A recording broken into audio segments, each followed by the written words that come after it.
Hello, it's me, Hannah. I brought the lesson study Ezra and Nehemiah, the 2019 quarterly for lesson study. This one is lesson 4, October 19 through 25. I'm gonna read this facing opposition. Yeah, this is night. Yeah, from the east. Here is the back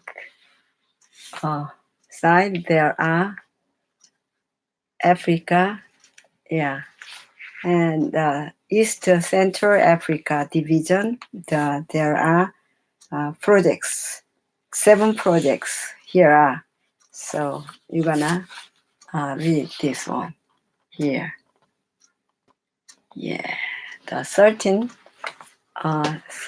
the last of this December. They're gonna send their all offering to this East Central Africa division. There are kind of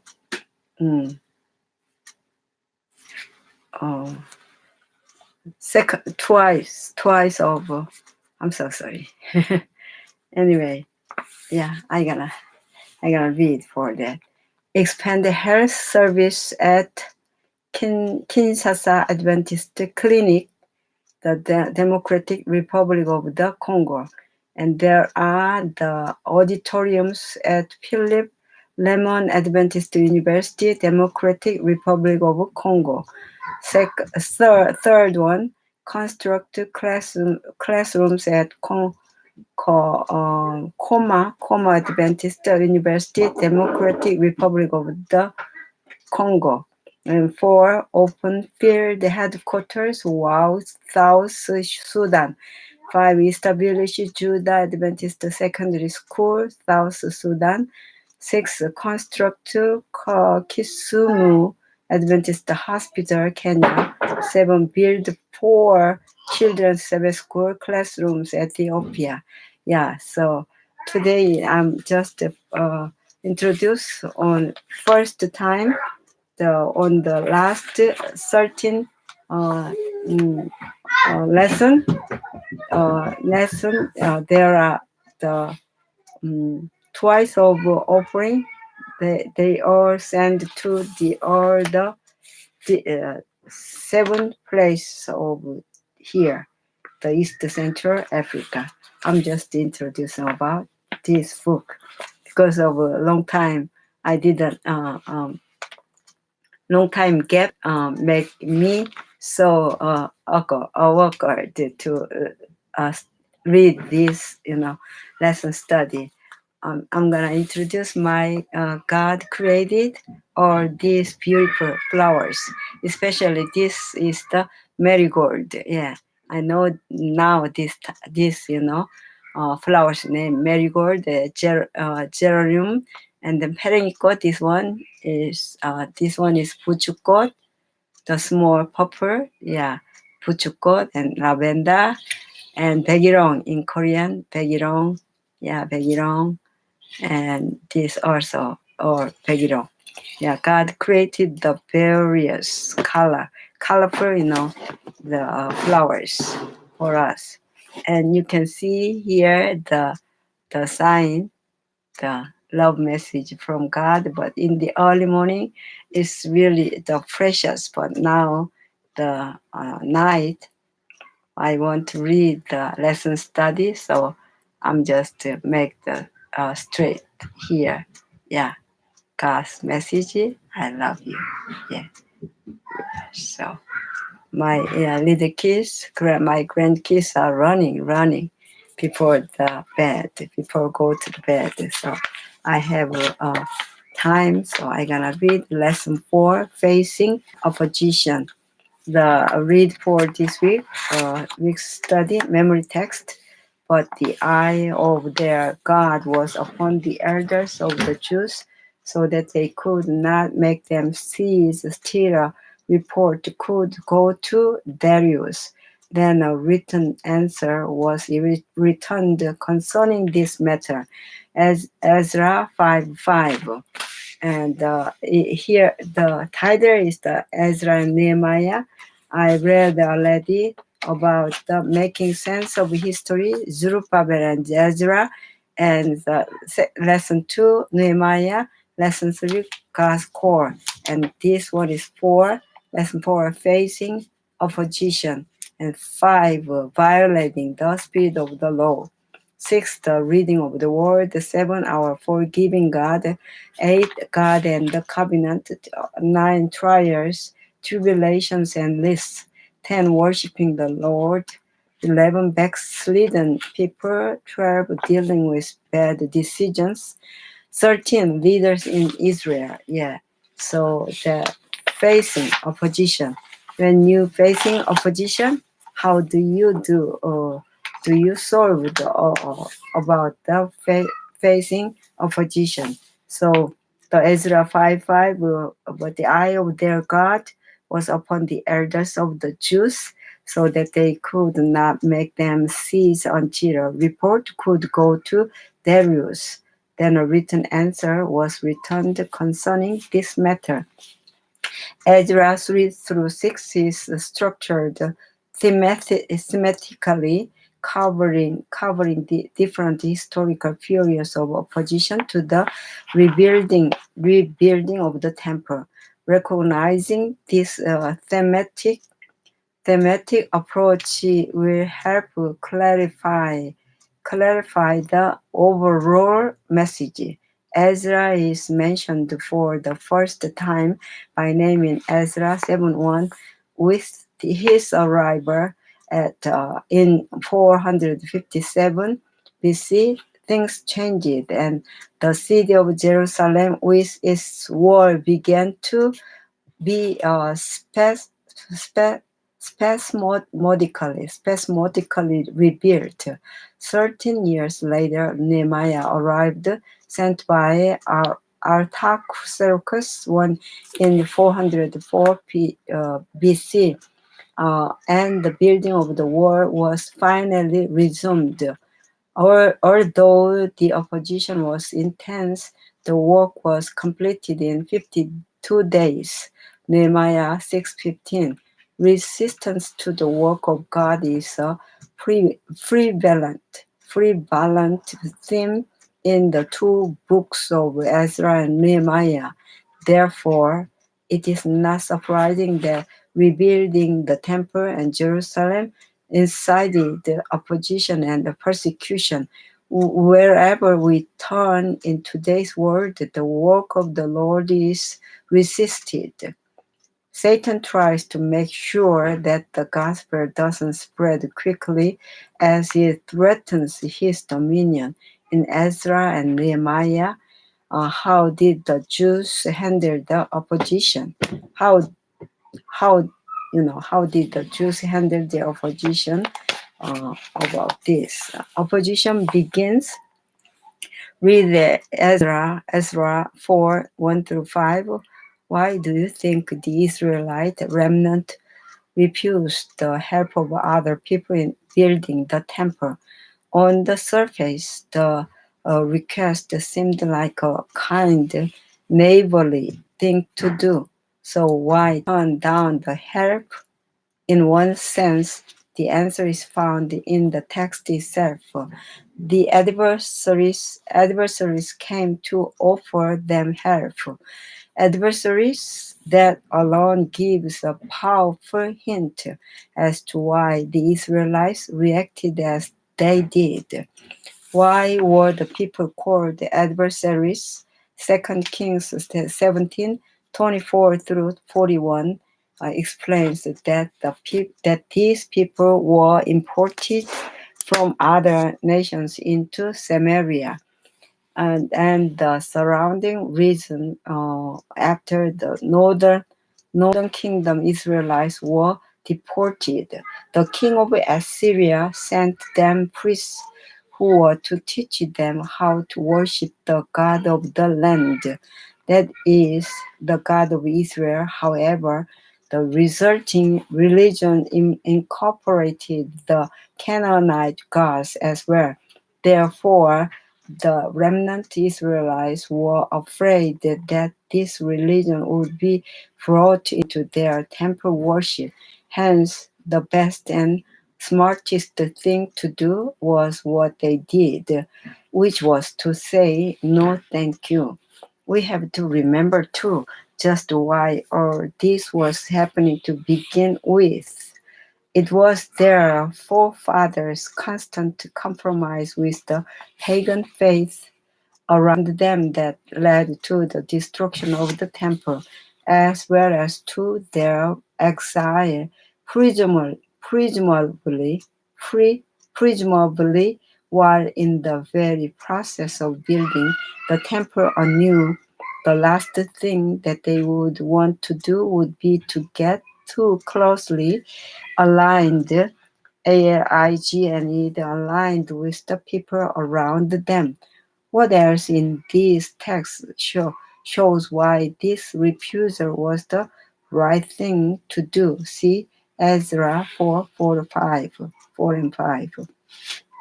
Think about how easily they could have rationalized of accepting this help. What does 2 Corinthians 6:14 have to say to us in this context? Monday, practice encourage. Unfortunately, the opposition that the Jews encountered from the surrounding nations, as described in Ezra 4 through 6, left them afraid and unwilling to work on the temple. As mentioned before, Ezra 4 6 through 6, uh, uh, chapter 6, verse 22, is not written in chronological order. Therefore, we will look at chapter 5 before chapter 4. Read Ezra 5 1 through 5. Why does God send the prophets Haggai and Zechariah to the Jews? What is the result of their prophesying? The Jews had stopped building because they were afraid, but God had sent them to Judah to rebuild the temple and the city, and He had a plan. Since they were afraid, He had to do something in order to encourage them. Therefore, He called two prophets to step in.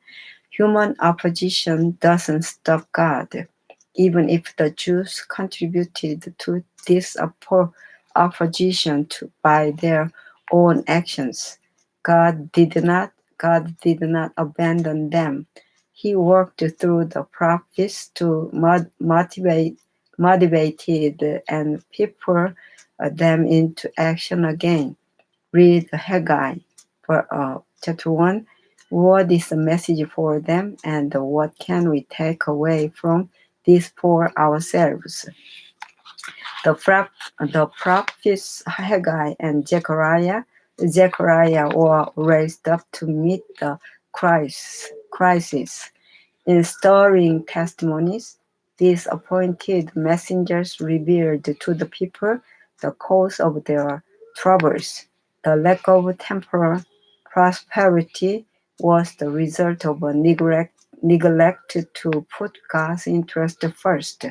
The prophets declared, had the Israelites honored God, had they shown Him due respect and courtesy by making the building of His house their first work, they would have invited His presence and blessing. Prophets and Kings, page 574, 73. Tuesday, October 22. Work stop page. Stop page. What did the enemies do in Ezra 4 6 through 24 in order to stop the work in Jerusalem? People of the land wrote letters of accusation against the Jews and their work, first to Darius, Ezra 5 and 6, then to King Xerxes, Ahasuerus, as well as Artaxerxes. They were doing everything in their power to stop the work in Jerusalem. The people of the surrounding nations claimed that if the city were rebuilt, the king would lose his power over it, because Jerusalem had always been a place of rebellion and trouble in the past. Unfortunately, King Artaxerxes was swayed into believing that the Jews were building only because they wanted to gain their independence and therefore incite confrontation in order the work to cease, and the people sent an army to prevent further building of the city. This forceful approach brought the work for God to a halt. Read Ezra 4:23-24. Why did the Jews stop building? Didn't they know that God wanted them to rebuild the city? Was God in the way? It is apparent that the Jews realized that God had called them to rebuild the city and the temple, but because of the strong opposition, they were afraid. Perhaps they came up with such excuse as now must not be the right time, or if this were truly what God wanted us to do, He would have provided a way, or maybe we weren't supposed to come back here at all. When opposition gets in the way of doing what we believe God calls us to do, we have the tendency to question and doubt God's guidance. We can easily convince ourselves that we made a mistake. Fear can paralyze our minds, and our thoughts turn to despair and the helplessness instead of being focused on the power of God. Have you experienced something similar, being convinced that God had called you to do something, and then harboring doubts when things got hard? Think, for instance, about John the Baptist. What have you learned from that experience? And the Wednesday, October 23, Nehemiah takes action. 444 BC. Read Nehemiah 4. What did the Jews do under Nehemiah's leadership to stand up to opposition? Why was it important for them to prepare themselves to fight rather than just to do nothing, believing that God would perfect them? Mhm. Yeah. After stops, the people began working again. The Jews prayed, and then Nehemiah set up an active guard. The people rotated through ships during the day and night time in order to be prepared for any looming attacks. Nehemiah also organized the people around the wall with weapons so that each family was ready to fight. Additionally, he divided his servants into two groups, with one working and the other holding weapons. There also was special provisions for all those who worked on the wall, as they were closest to the danger.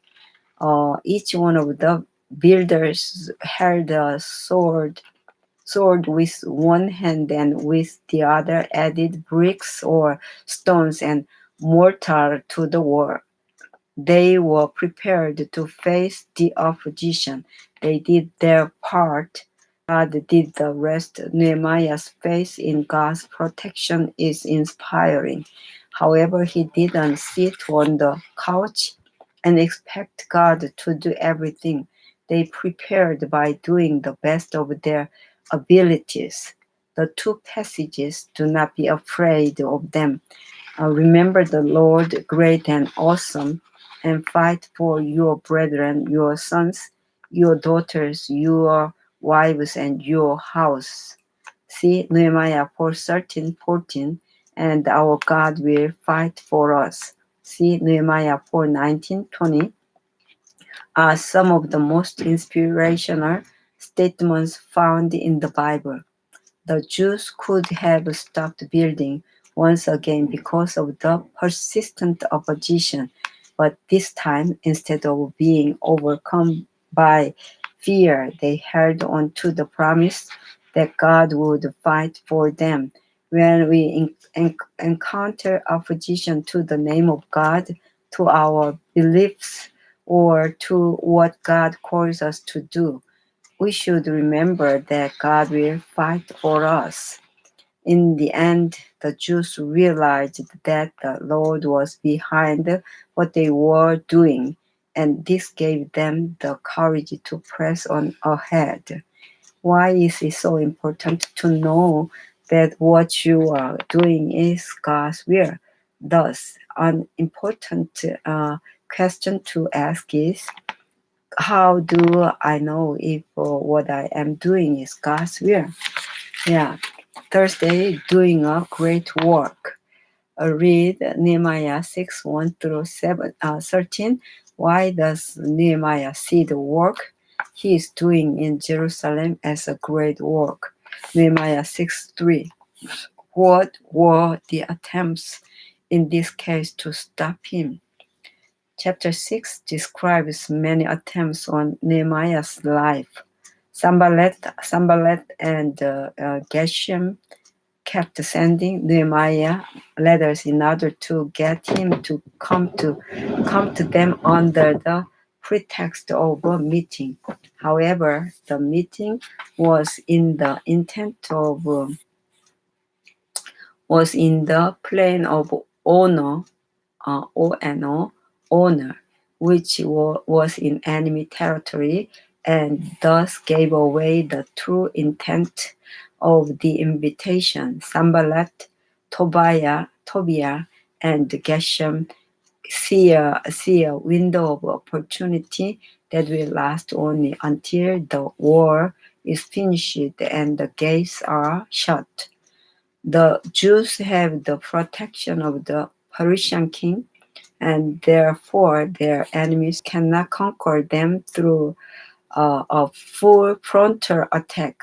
But if they get rid of the leader, they will stunt the progress or perhaps even stop the Jews forever. They are not giving up. Even if Nehemiah is not responding, they keep trying. It must have been frustrating to Nehemiah to have to deal with opposition at every turn. He responds to them by stating, I'm doing a great work. Nehemiah 6:3. By the world's standards, Nehemiah was doing a great work as a cupbearer for the king, which was a prestigious of occupation, one of the highest in the land, where he served as an advisor to the king. But building a city that was in ruins, that had no apparent worldly significance, that's what he calls a great work. Nehemiah considered the work for God as great and more important because he realized that the honor of God's name was at stake in Jerusalem. Also, when God set up the sanctuary service, he instituted the priesthood in order to keep the sanctuary holy and special in the minds of the people. He allowed only the priests to perform the duties inside the temple on our own, we have a hard time seeing the holiness of God. Therefore, God made provision to help the Israelites come into the presence of God with reverence. Nehemiah knew that people courts were for everyone, but not the inner rooms. By his words about meeting inside the temple, Shemaiah not only shows himself to be a false prophet by suggesting something that was contrary to God's directive, but he also exposed himself as a traitor. What are ways that we today, with no earthly sanctuary, can keep before us a sense of God's holiness? How does the realization of God's holiness, in contrast to our sinfulness, drive us to the cross? Last Friday, the the opposition and discouragement that the builders in Nehemiah's day met from open enemies and pretended friends is typical of the experience that those today will have who work for God. Christians are tried not only by the anger, contempt, and cruelty of enemies, but by the indolence, inconsistency, lukewarmness, and the treachery of vowed friends and helpers. The Prophets and Kings, page 644. In Nehemiah's firm devotion to the work of God and his equally firm reliance on God lay the reason of the failure of his enemies to draw him into their power. The soul that is indolent falls an easy prey to temptation, but in the life that has a noble aim, an absorbing purpose, evil finds little foothold. The faith of him who is constantly advancing does not weaken, for above Venus beyond he recognizes infinite love, working out all things to accomplish his good purpose. God's true servants work with a determination that will not fail, because the throne of grace is their constant dependence. Page 660. The discussion questions there 1 and 2, and put yourself in the position of Zerubbabel and Joshua and the other leaders when those men came to them with the offer of help. Looking back now, we can see that they did the right thing by not accepting that offer. As Adventists, how can we know when we should and should not collaborate with others not of our faith? How do we decide if it is right or wrong? What criteria can we follow? What criteria? Number 2, all through biblical history, we see the dangers of compromising our faith with the world. Indeed, the whole history of ancient Israel, right up to the Babylonian captivity, was a powerful example of this compromise. At the same time, what happens when people go to extremes in trying to avoid that danger? When Jesus himself was accused of violating the Sabbath, see John 9:14 through 16. Do we not have a powerful example of his accusers going to the other extreme? How do we find the right balance? How do we find the right balance? Yeah, inside the story, the opposition,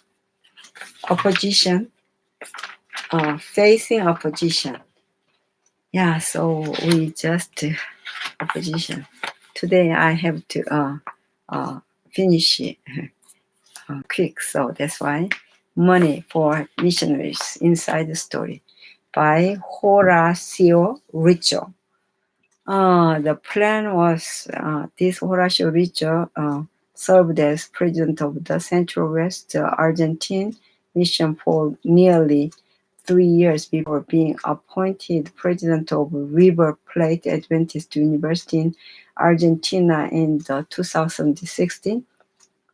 Three married couples who graduated from the university serve as missionaries in the Missionaries to the World Initiative.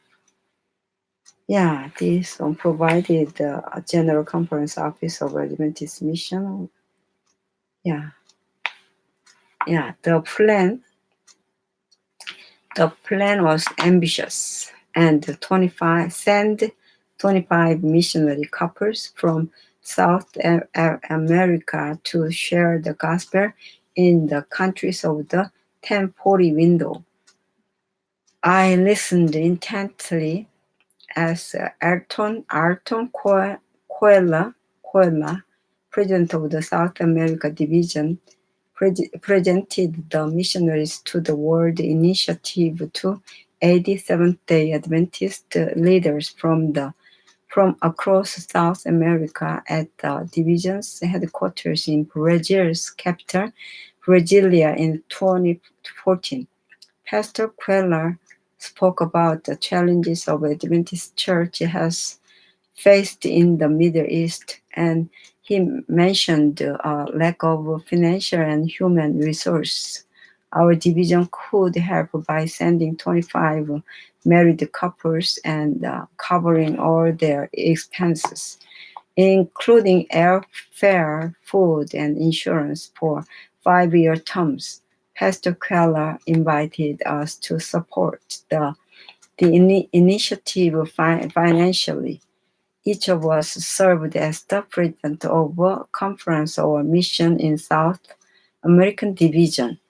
I was the president of the Central West Argentine Mission, a small territory with little money. We were dependent on the Argentina Union Conference to make ends meet. Pastor Keller suggested that our contribution be determined by how many members we had, but not all conferences and missions have the same financial situation. I thought another problem was a difference between official church membership and the number who attend the church regularly.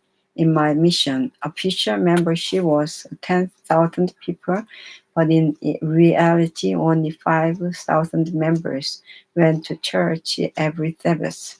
I had to make a pledge. My heart pounded as I considered the issue. I knew the suggested contribution was high compared to the size of our budget.